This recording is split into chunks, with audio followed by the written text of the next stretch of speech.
जय हिंद फ्रेंड्स, आप सभी का स्वागत है हमारे YouTube channel excellent education by Krishna sir पे। आप सबों ने हमारे इस ऑब्जेक्टिव के सीरीज में देखा कि हमने लगभग 50 प्रश्नों को हल करने का प्रयास किया, जो कि क्लास 10th के मैथ के चैप्टर वास्तविक संख्या से लिया गया है और ऑब्जेक्टिव गाइड 2026 के टारगेट के सभी क्वेश्चनों को हमने हल करने का प्रयास किया है। तो आइए इस सीरीज में हम आगे बढ़ते हैं और इसमें पार्ट 6 सीरीज में हम 51 से लेकर 60 तक के प्रश्नों को हल करने का प्रयास करते हैं। तो देर न करते हुए आइए और हम अपने पहले प्रश्न की ओर चलते हैं। और आप देख सकते हैं कि यहाँ जो हमारा पहला प्रश्न दिया गया है 5005 के कितने अभाज्य गुणनखंड है, यानी 5005 के अभाज्य गुणनखंडों की संख्या आपको ज्ञात करना है। तो सबसे पहले चूंकि यहाँ 5 है लास्ट में, तो हम 5 से इसे हल करने का प्रयास करते हैं। और यहाँ 5 एकम 5 एक बार में कटता है 00, फिर 5 एकम 5 एक बार में कट जाता है। इस प्रकार हम देखते हैं कि अगर यहाँ लास्ट में 0 रहता, 2 रहता, 4 रहता, 6 रहता और 8 रहता तो ये 2 से कटता। और लास्ट में चूंकि 1 है और इसको अगर हम दोनों को जोड़ के भी देखें तो 1 और 1 मिलके 2 हो रहा है, तो ये 3 से भी नहीं कटेगा। तो इस प्रकार इसे यदि हम 7 से काट कर अगर हम देखते हैं तो यदि हम 7 से काटे तो 7 एकम 7, यानी इसमें से 3 आ जाएगा और इस पर तो फिर 7 चौका 28 और 2 यानी कि 7 तिरिका 21, यानी ये 7 से कट जा रहा है। इस प्रकार यदि फिर इसको अगर हम हल करके देखें तो लगभग 11 से अगर काट के देखें तो 11 एकम 11, इसमें से 3 बचा तो 11 तिहाई 33। इस प्रकार हम देख रहे हैं कि अगर 5005 के अभाज्य गुणनखंडों का बात करें तो एक तो 5 होता है, दूसरा इसमें 7 होता है, एक 5 है, दूसरा 7 है और फिर तीसरा 11 है और चौथा 13 है। इस प्रकार इसके अभाज्य गुणनखंडों की जो संख्या है आप देख सकते हैं 1, 2, 3 और 4 होता है। इस प्रकार हमारे इस प्रश्न का जो बिल्कुल सही जवाब है ऑप्शन बी है, जिसमें 4 दिया गया है। फिर हम बढ़ते हैं अपने नेक्स्ट प्रश्न की ओर और यहाँ दिया गया है कितने 2 अंकों की संख्या 3 से विभाज्य है, यानी इसमें 2 अंकों की संख्या का जिक्र कहा गया है। और इसमें यह भी आपसे पूछा गया है कि कितनी 2 अंकों की जो संख्याएं हैं वो 3 से विभाजित हो रही हैं। तो इसमें सबसे पहले हम यदि देखें तो हमारा जो सबसे पहला जो 2 अंकों की संख्या होता है वो 10 होता है, इसके बाद का जो संख्या 11 होता है, इसके बाद 12 होता है, इसके बाद 13 होता है, इसके बाद 14 होता है, इसके बाद 15 होता है और यही सिलसिला आगे बढ़ते जाता है और 99 तक की सभी संख्याओं को हम 2 अंकों का संख्या मानते हैं। इस प्रकार इसमें यदि हम देखें तो 3 से विभाजित होने का बात कहा गया है। तो 3 से विभाजित होने वाली यदि हम पहली 2 अंकों की संख्या को देखें तो 10 में तो 3 से भाग लगेगा ही नहीं, क्योंकि 3 तिरिका 9 होगा और 3 चौका 12। तो यानी हम देख रहे हैं कि पहली जो हमारी 2 अंकों की संख्या जो 3 से विभाजित होने वाली है 12 है। और 12 के बाद यदि इसमें हम 3 जोड़ दें तो 15 हो जाएगा, फिर 3 जोड़ दें तो 18 हो जाएगा, फिर 3 जोड़ दें तो 21 हो जाएगा। इस प्रकार यदि सबसे अंतिम संख्या देखा जाए जो 3 से विभाजित होने वाली है तो वो 99 है, यानी 99 है। तो सबसे पहले हमें एक ऐसे संख्या का सीरीज मिला जिसमें हमने 3 से विभाजित होने वाली शुरू का संख्या, सेकंड संख्या, उसके बाद अंतिम संख्या को भी लिखा। और ये जो सवाल है हमारा एपी के चैप्टर पे गया है। तो फिर हम यहाँ देखते हैं कि यदि यहाँ पर हम इस पहला जो हमारा पद है इसको यदि हम ए मानते हैं तो हमारा पहला पद 12 है।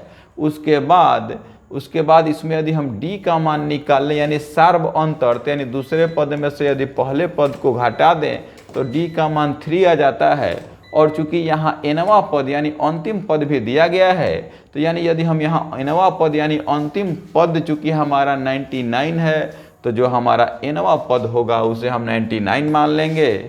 और यहाँ हम अपने एनवा पद यानी एन बराबर जो हमारा अंतिम पद है उसे हम 99 लेके चल रहे हैं। इस प्रकार हमारे पास एक सूत्र होता है एनवा पद का A plus N minus 1 into D. इसी सूत्र पे इस सवाल के आंसर तक हम पहुंच पाएंगे।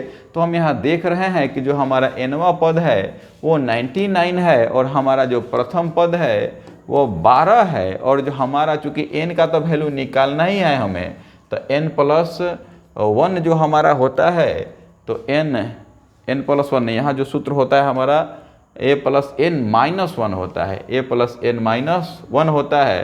तो इस प्रकार हम देखते हैं अपने इस प्रश्न में कि हमारा जो यहाँ d है, तो यहाँ हम d को लिख देते हैं, और यदि इस 12 को ला के इसमें से घटा दें तो 99 और माइनस 12 आप प्लस में, चूँकि प्लस तो हट ही जाएगा तो यहाँ बच जाएगा, और यहाँ d के मान को भी यदि हम लिख दें तो हमारा जो d का मान है वो 3 है। इस प्रकार हमारा 99 फिर ये हो जाएगा n माइनस वन, और ये गुना में हमारा 3 है। इस प्रकार यदि घटा दिया जाए तो घटाने के बाद हमें जो जवाब उसका मिलता है, वहाँ पर यदि इस 9 में से गया 2 तो यहाँ 7 हो गया, और फिर यहाँ 8 हो गया, यानी 87।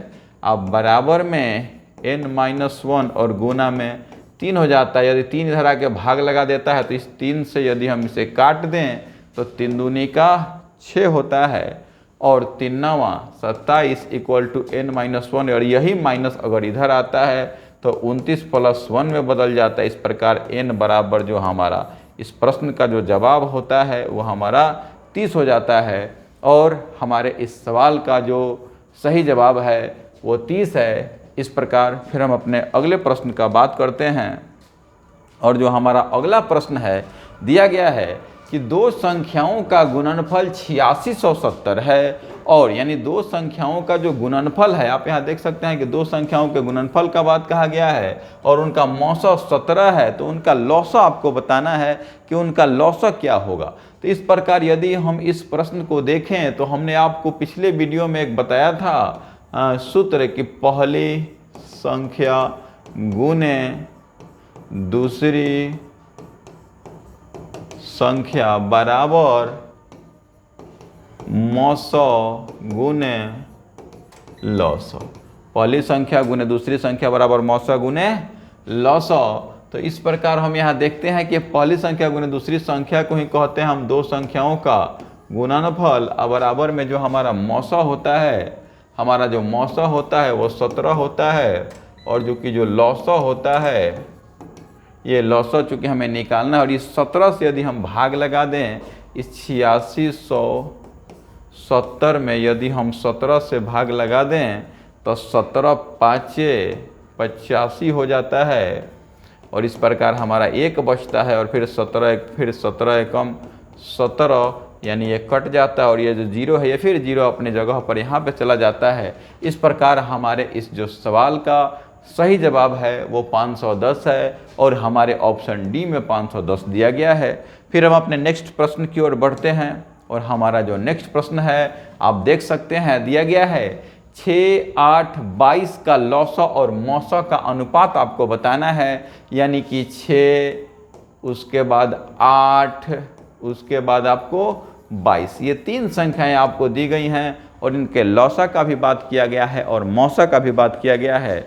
तो हम यदि इनके चूँकि लौसा और मौसा दोनों के निकालने की 2 विधियां हैं, एक गुणनखंड विधि और दूसरा भाग विधि, हम यहाँ गुणनखंड विधि से इसे निकालने का प्रयास करते हैं। यदि 6 को लिखें तो इस 6 को अगर हम तोड़ें तो 2 गुने 3 गुने 1 लिख सकते हैं। इस 8 को लिखें तो 2 गुने 2 गुने 2 गुने 1 लिख सकते हैं। इस प्रकार 2 गुने 11 गुने 1 लिख सकते हैं। तो यदि यहाँ पर हम इसे लौसा का बात करें, यदि इसके लौसा का बात करें तो देखिए जो लौसा होता है तो ये कहता है कि पहले संख्याओं को मिलाइए, जो मिले उसे भी, जो ना मिले उसे भी, उन सबको ले लिया जाता है। और हमारा जो लौसा होता है यहाँ सबसे पहले हम देखते हैं तो 2 2 2 ये तीनों में मिल रहा है। इस प्रकार 1 2 यहाँ ले लेते हैं।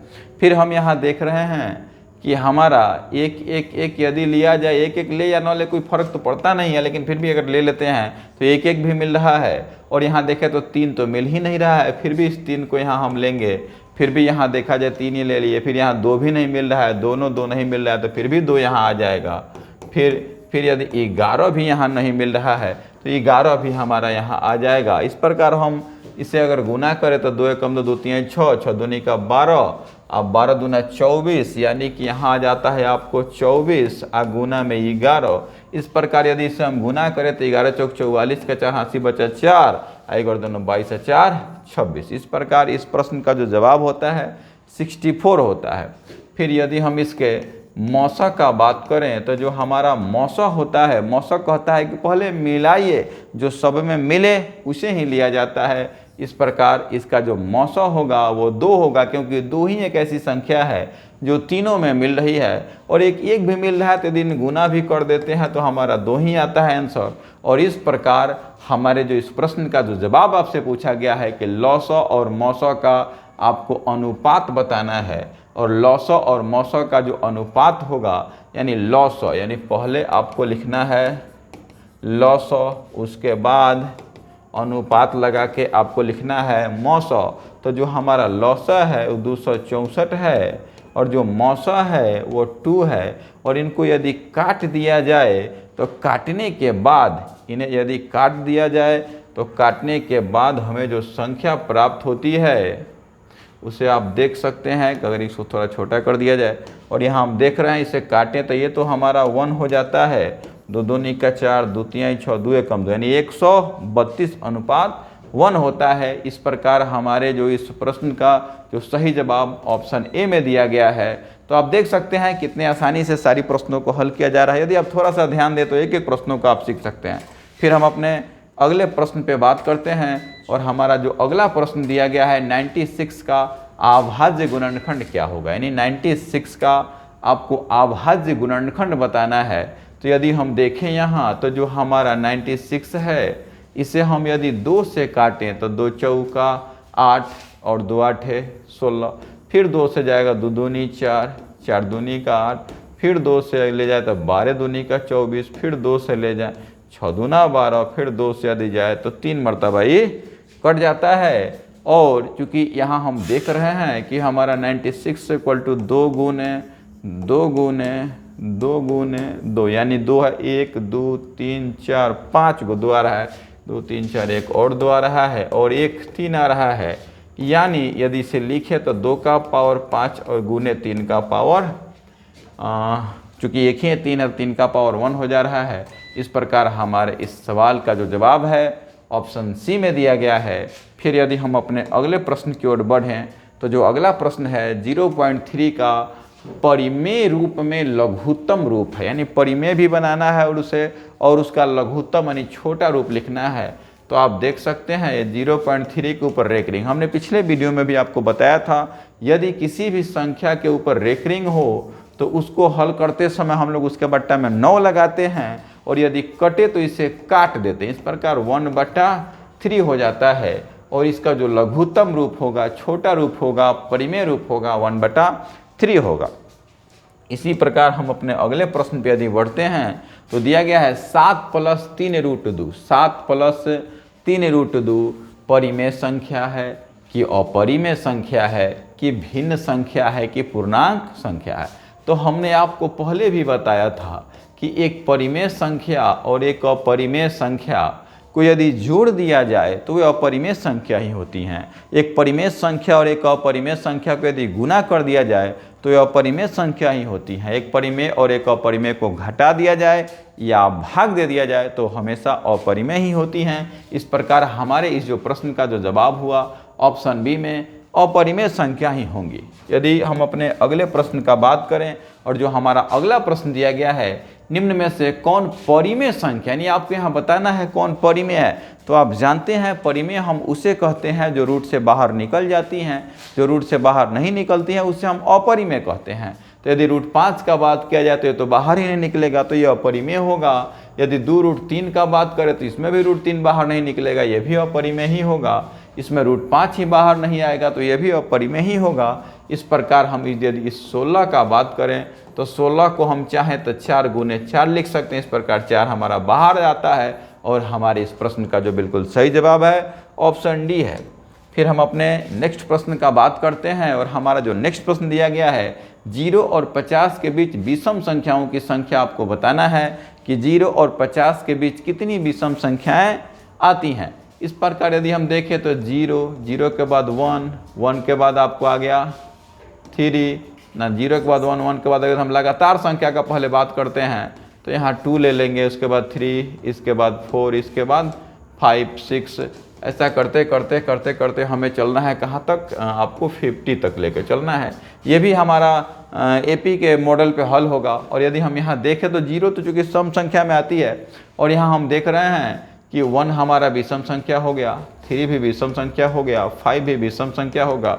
इस प्रकार 50 के बीच कह रहा है, नहीं 50 से पहले तक यदि हम ले तो 49 हमारा विषम संख्या होता है। और यहाँ जो हमारा पहला पद है आप देख सकते हैं कि 1 होता है। फिर यदि हमारा इसका सार्वंतर का बात करें d तो 3 - 1 यानी इस प्रकार इसका वैल्यू 2 हो जाता है। और अंतिम पद का बात करें, nवां पद का जो बात हम करते हैं तो सबसे अंतिम पद जो है हमारा 49 दिया गया है। इस प्रकार यदि हम इसके सूत्र का बात करें तो an बराबर जो होता है हमारा a + n - 1 इंटू डी होता है। और यहाँ जो है इसका वैल्यू 49 हो गया। फिर इसके बाद हम देख रहे हैं तो a का मान हमारा 1 + n, तो n का जो वैल्यू है तो n तो निकालना ही है हमें, n - 1 इंटू डी। और d का जो वैल्यू है हमारा जो d का वैल्यू है ये कितना आया है आपका, यहाँ 2 आया है तो इसको 2 लिख देते हैं। इस प्रकार यदि ये 1 जाके इसमें अगर घट जाता है तो 48 में से यदि 1 हम घटा देंगे, 49 में से 1 घटाएंगे तो 48 इंटू n - 1 गुने 2। और इस 2 से यदि इसे हम काट दें तो 24 मरतबा ही कटता है, 24 हो जाता है। इस प्रकार हम देखें तो 24 बराबर n - 1 और यही जाके इधर अगर आके जुट जाता है तो 24 1 ये 25 कर देता है इसे। इस प्रकार हमारा जो n का वैल्यू 25 आया। और 0 और 50 के बीच, 0 और 50 बल 0 हाँ 0 और 50 के बीच विषम संख्याओं की जो संख्या है 25 है। इस प्रकार हम अपने अगले प्रश्न का बात करते हैं। और हमारा जो अगला प्रश्न दिया गया है 5, 15 और 20 यानी कि 5 है, 15 है और 20 के लौसा और मौसा का अनुपात, यानी यहाँ भी आपको लौसा और मौसा का अनुपात ही बताना है। तो इस प्रकार हम यदि इस 5 को देखें और इस 5 का खंड करें तो 1 गुने इसे हम 5 लिख सकते हैं। यदि इस 15 को देखें तो 1 गुने 3 गुने इसे 5 लिख सकते हैं। और यदि इस 20 को देखें तो 1 गुने 2 गुने 2 गुने 5 लिख सकते हैं। इस प्रकार यदि इसके मौसा का हम बात करें तो इसके जो मौसा का हम बात करते हैं तो चूंकि मौसा कहता है कि सब में पहले मिलाना है आपको। और यहाँ हम देख रहे हैं कि हमारा जो सब में यदि देखा जाए तो 1 1 तो आ रहा है तो 1 ले लेंगे। और यदि 5 5 तो चूँकि तीनों में 5 ही मिले, इस प्रकार 5 यानी हमारा इसका जो मौसा होगा 5 ही होगा। और यदि इसके लौसा का हम बात करें तो जो इसका लौसा होगा, पहले तो जो सब में मिले तो 1 मिल रहा है, 5 मिल रहा है। और देखिए यहाँ 3 तो मिल ही नहीं रहा है, 3 भी यहाँ ले लेंगे। यहाँ 2 2 ये भी नहीं मिल रहा है तो इस 2 2 को भी यहाँ हम ले लेंगे। इस प्रकार 5 3 15 दूनी का 30 दूनी का 60 आ जा रहा है। और चूँकि लौसा हमारा 60 आ गया। इस प्रकार हम यहाँ देख रहे हैं कि लौसा और मौसा का अनुपात आपको बताना है। तो एक साइड लौसा आ गया और दूसरा साइड मौसा आ गया। इस प्रकार जो हमारा लौसा है, इस प्रकार जो हमारा लौसा जो हमारा लौसा आया 60 और अनुपात जो मौसा आया वो 5 आया। और इसे यदि हम काट दें तो 5 एकम 5 और 12 पचे 60। इस प्रकार 12:1 हमें प्राप्त हो रहा है। और आज का हमारा यही प्रश्न था। इसी प्रकार हम आपके सेवा में हमेशा हाजिर रहेंगे। आप हमारे वीडियो को देखिए और इससे फ़ायदा उठाइए। तब तक के लिए जय हिंद। मिलते हैं अपने नेक्स्ट वीडियो में।